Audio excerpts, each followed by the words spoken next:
En los tiempos en que Jesús caminaba por las polvorientas calles de Judea, había una división tan profunda que ni los imperios ni los ejércitos pudieron curar. Dos pueblos que compartían raíces, escrituras y un mismo Dios, pero que se miraban con desprecio y sospecha, judíos y samaritanos. Dos caras de una misma fe, separadas por siglos de heridas, política, orgullo y religión.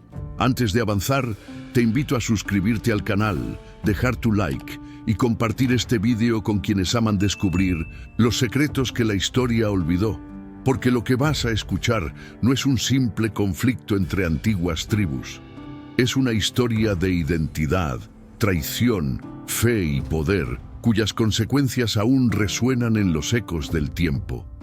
Hoy desenterramos una verdad olvidada. Cómo dos pueblos, nacidos del mismo linaje, llegaron a odiarse hasta evitar pronunciar el nombre del otro. ¿Qué los separó realmente? ¿La religión, la sangre o el miedo? Prepárate, porque para entender el mensaje más revolucionario de Jesús, hay que mirar primero la herida más antigua de su pueblo, una herida llamada Samaria. Todo comenzó siglos antes de que Jesús naciera. Israel, el pueblo que una vez caminó unido bajo el reinado de David y Salomón, se fracturó en dos reinos.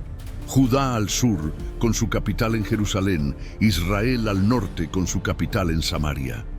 Aquella división no fue solo política, fue una ruptura espiritual. Dos templos, dos sacerdocios, dos interpretaciones de la fe en el mismo Dios.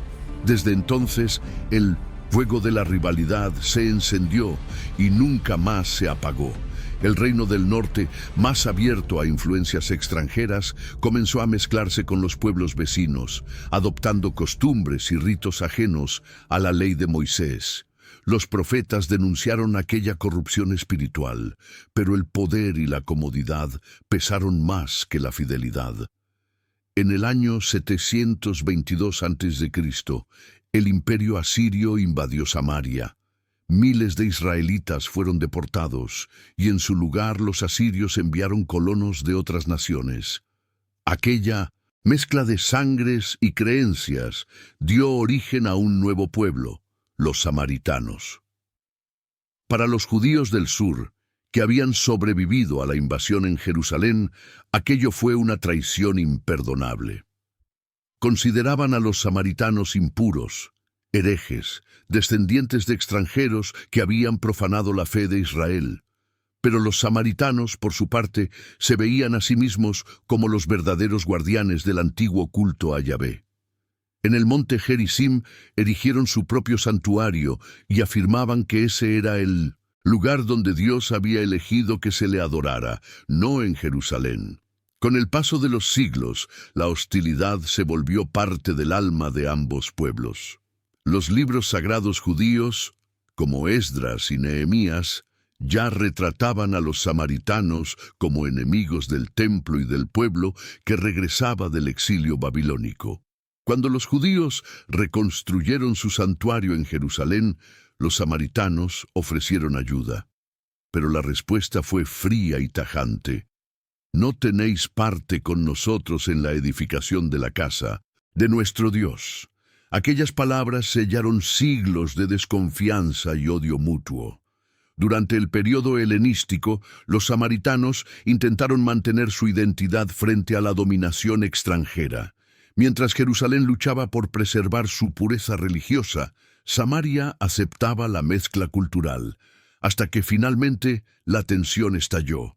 En el siglo II a.C., Juan Hircano I, sumo sacerdote y líder de los judíos, marchó contra Samaria y destruyó su templo en el monte Gerizim.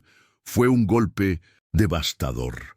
No solo arrasó con piedra y fuego un santuario, sino que borró siglos de orgullo samaritano. Desde ese momento, los dos pueblos dejaron de verse como hermanos. Los samaritanos seguían adorando al Dios de Israel, pero los judíos los consideraban extranjeros, enemigos de la pureza del templo. Incluso el contacto físico era evitado. Compartir un vaso de agua o una comida era impensable. Para muchos judíos, tocar a un samaritano era contaminarse espiritualmente. Sin embargo, bajo esa capa de odio permanecía una verdad incómoda. Eran el mismo pueblo, mismos antepasados, misma Torá, mismas promesas. Pero la división había creado una identidad distinta, construida sobre el desprecio y el miedo.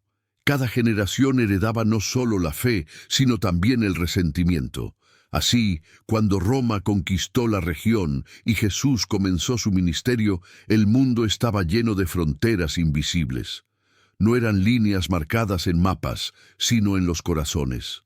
En cada mirada desconfiada, en cada oración, pronunciada con orgullo, se escondía el eco de una historia antigua, la historia de un pueblo que, por negarse a perdonar, se partió en dos. En tiempos de Jesús, la enemistad entre judíos y samaritanos ya era parte del aire que se respiraba. No hacía falta discutir ni recordar los viejos episodios. Todos sabían que el otro era impuro. Las familias enseñaban a sus hijos a no mirar, a no hablar, a no tocar. Cuando un judío viajaba desde Galilea hacia Jerusalén, muchos preferían rodear toda Samaria antes que atravesarla. Esa decisión alargaba días el camino, pero evitaba el contagio moral. Era una forma silenciosa de decir, vosotros no sois como nosotros. La tensión no se limitaba a la religión, era también una cuestión de orgullo nacional. Los samaritanos afirmaban ser los verdaderos herederos de Moisés. Decían que el monte Gerizim era el lugar donde Abraham ofreció a Isaac y donde Josué levantó el altar del pacto. Rechazaban el templo de Jerusalén como una invención tardía, construida por una dinastía corrupta.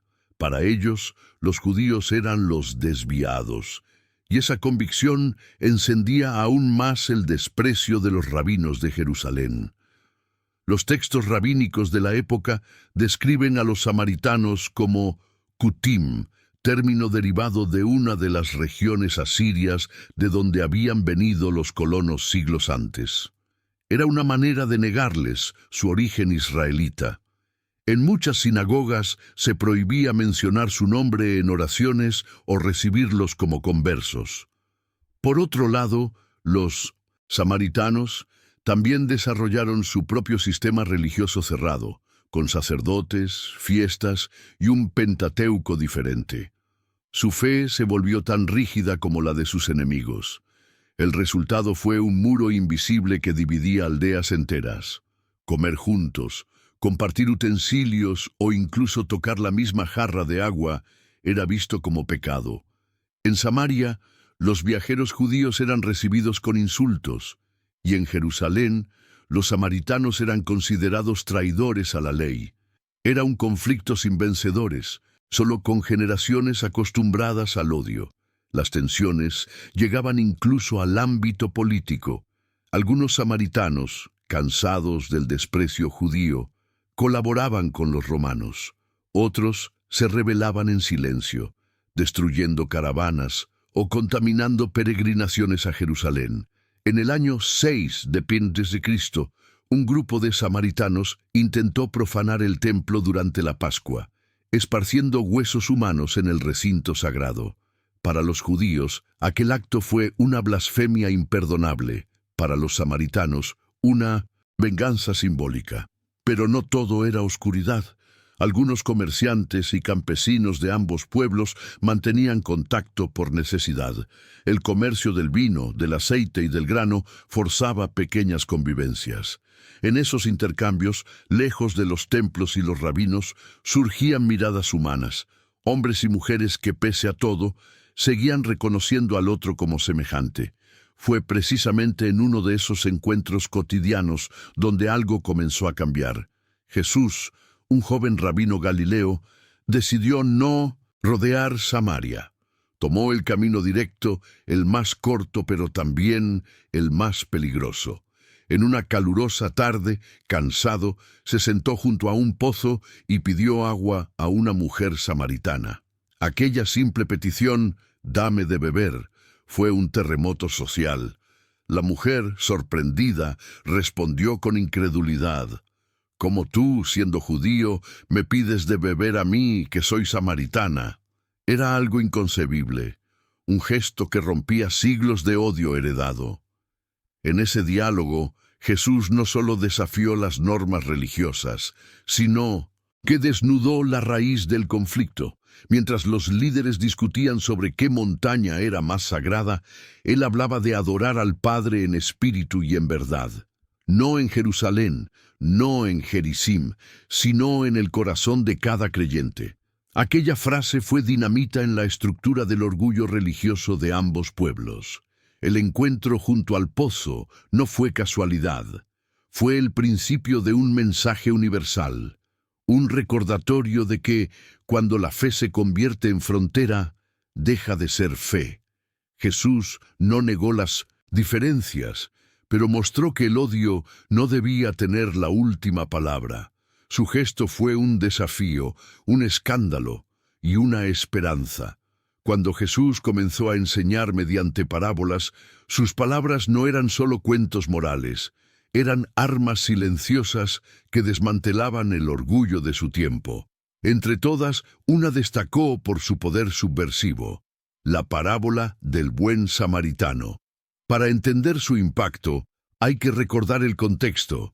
En la mente judía del siglo I, el samaritano era sinónimo de enemigo, traidor, impuro.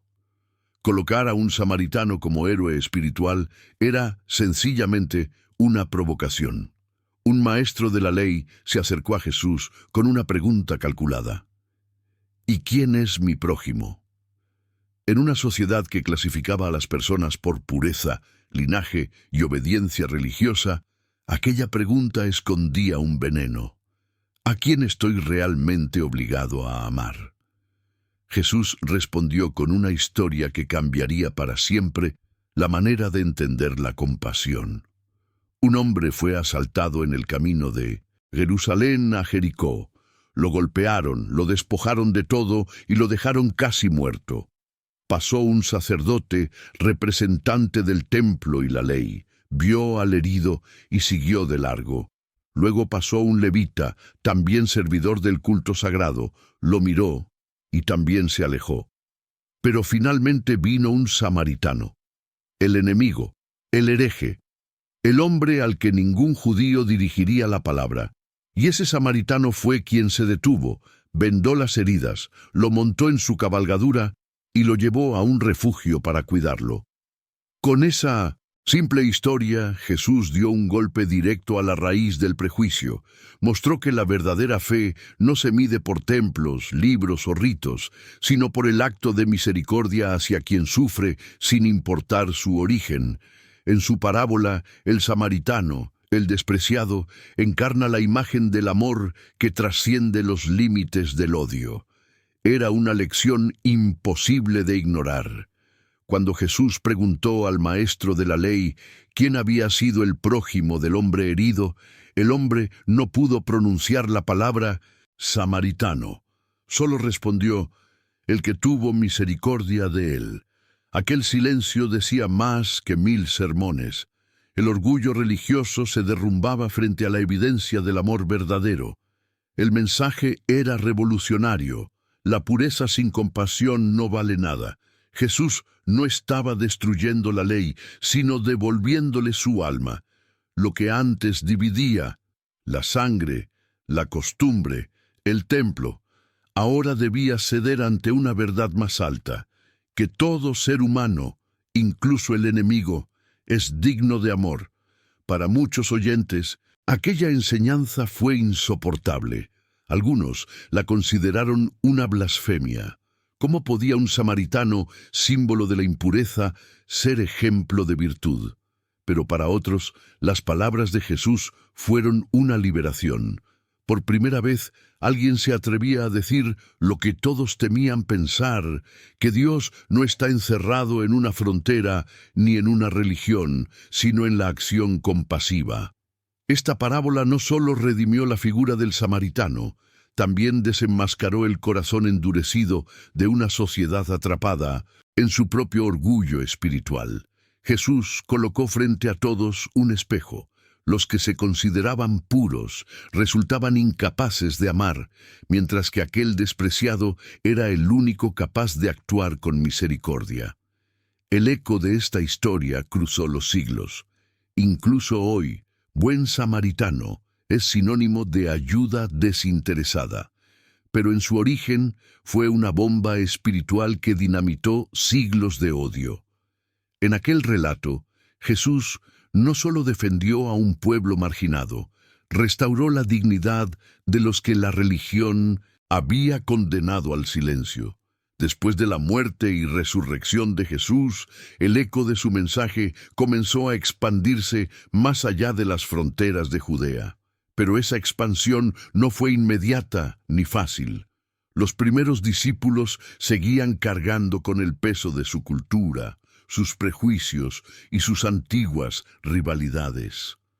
Aunque habían caminado junto al Maestro, todavía les costaba entender que su enseñanza no tenía fronteras, y el primer muro que debían derribar era el de Samaria. En el libro de los Hechos se cuenta un episodio decisivo. Tras la persecución en Jerusalén, Felipe, uno de los discípulos, fue el primero en llevar el mensaje del Evangelio a los samaritanos. Fue un acto audaz, casi escandaloso. Entró en ciudades donde ningún rabino habría puesto un pie. Habló a hombres y mujeres considerados enemigos del pueblo judío y, sorprendentemente, lo escucharon. Muchos samaritanos creyeron en las palabras de Jesús, fueron bautizados y experimentaron alegría y esperanza. Cuando los apóstoles, Pedro y Juan, se enteraron de lo que ocurría, viajaron desde Jerusalén hasta Samaria para comprobarlo. Aquella escena habría parecido impensable solo unos años antes.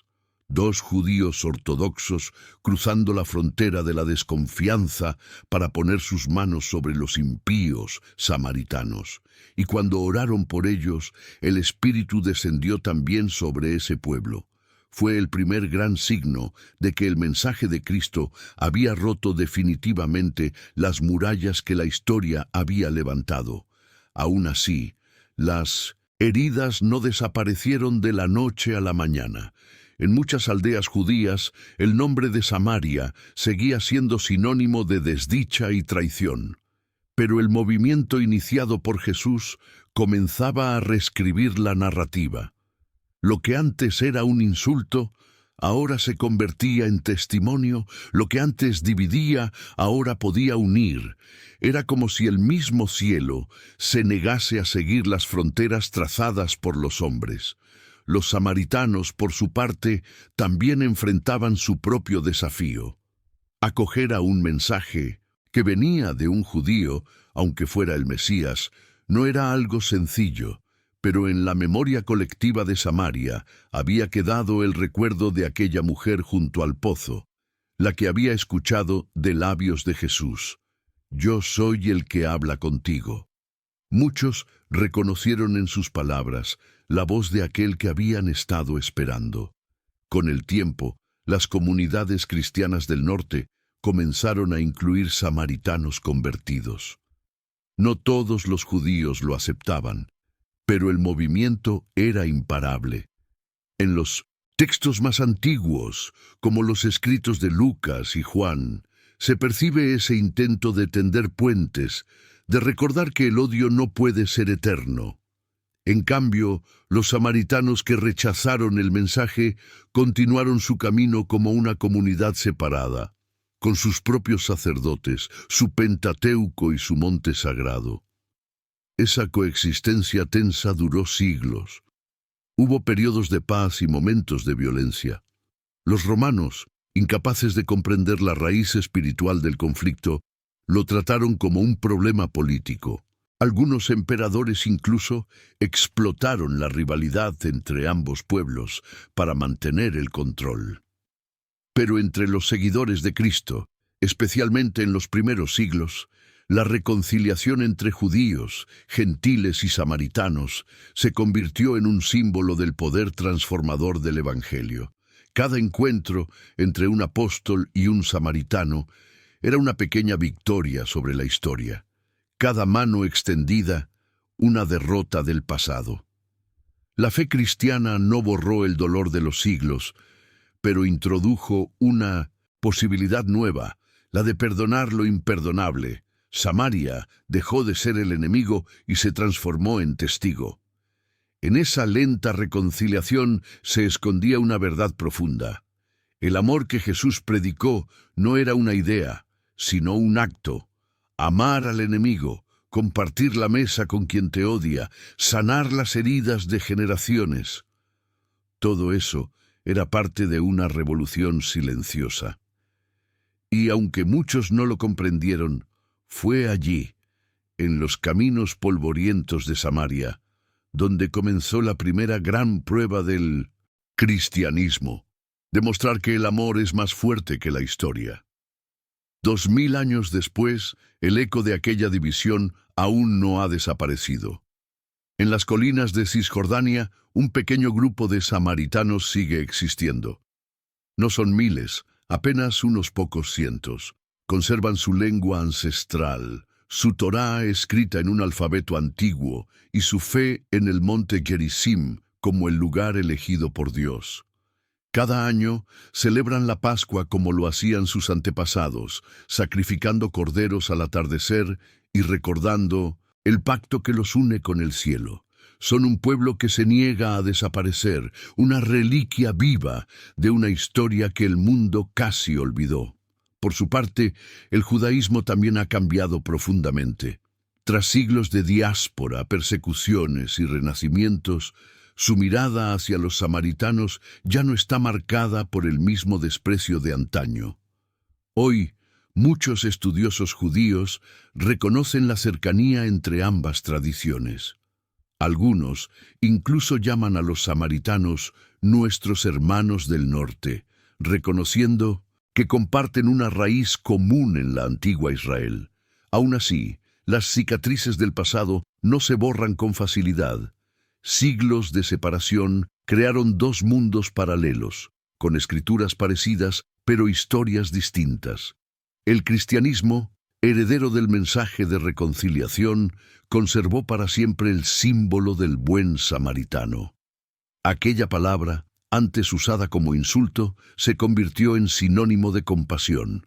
Millones de hospitales, instituciones de caridad y comunidades en todo el mundo llevan ese nombre, recordando que la verdadera fe se demuestra en el amor al prójimo, no en la pureza de una doctrina.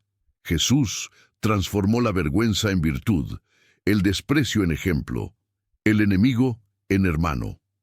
Pero la lección más profunda no pertenece solo a la religión. Es una advertencia para todos los tiempos. Ninguna fe, ninguna nación, ningún ideal vale si se construye sobre el odio. Los judíos y los samaritanos demostraron que incluso los pueblos que comparten una raíz pueden destruirse cuando la arrogancia espiritual y el orgullo nacional se imponen sobre la empatía. Durante siglos, ambas comunidades rezaron al mismo Dios, mientras se maldecían mutuamente. Y solo cuando alguien se atrevió a mirar al otro con compasión, el muro empezó a caer. A través de Jesús, el conflicto ancestral se transformó en metáfora universal. Él no negó la historia, pero la redimió. Donde había un pozo que dividía a judíos y samaritanos, Él convirtió el agua en símbolo de unidad. Donde había desprecio, sembró ternura. Donde había odio, enseñó que amar al enemigo es la forma más alta de libertad. Su mensaje no borró las diferencias, pero reveló que el reino de Dios no pertenece a una frontera, sino a los corazones dispuestos a perdonar. Hoy, mientras el mundo sigue levantando nuevos muros de raza, religión, política o ideología, la historia de judíos y samaritanos vuelve a resonar con fuerza. Nos recuerda que el enemigo no siempre está fuera. A veces habita en nuestra propia mirada, en nuestra incapacidad de ver la humanidad del otro, y que la paz no comienza con tratados ni discursos, sino con el simple gesto de ofrecer agua a quien considerábamos extraño. El tiempo ha pasado, los imperios han caído, pero aquella conversación junto al pozo sigue viva. Es un espejo en el que cada generación debe mirarse, porque la pregunta que Jesús lanzó a sus oyentes todavía flota en el aire, desafiando a toda religión, a toda política, a toda cultura. ¿Quién fue el prójimo? Y la respuesta, eterna y sencilla, sigue siendo la misma: el que tuvo misericordia.